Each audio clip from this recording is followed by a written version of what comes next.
Hi, this is Maggie from Crafts the Charm. Welcome to a 2-minute technique. Today's technique is making a wreath from a pool noodle.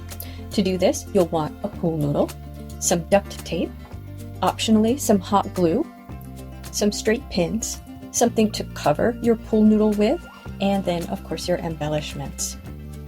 To begin, rip off a piece of duct tape that's going to be large enough to go all the way around your pool noodle, and then lay the end of the pool noodle down on it about halfway across. Now optionally, you can put some hot glue on the end of the pool noodle, and then bring the other end of the pool noodle around, forming a circle, stick it to the end, and wrap the duct tape tightly around. This is a 4-foot long pool noodle from the Dollar Tree. You can then form the pool noodle into a circle. To cover the pool noodle, if you're going to cover it with fabric, you'll want a strip of fabric that's 8 inches wide by approximately 60 inches long. And you can just wrap that around the pool noodle and fasten it with straight pins in the back. Once you get to the end, you might want to fold over the end so that you have a nice, neat edge. If you're going to cover it with ribbon, how much ribbon you'll need will depend on the width of your ribbon.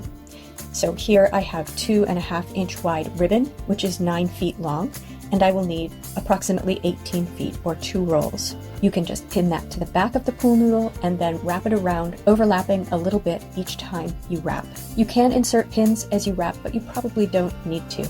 Once you've finished covering the pool noodle, you can begin embellishing it to give it whatever style that you want. The wonderful thing about a pool noodle wreath is that you can attach things with pins, so they're easy to move around, get them looking exactly how you like, and they're easy to remove, so that you can restyle the wreath in a new way for a new season. Here are some wreaths that I've made in the past. Happy crafting!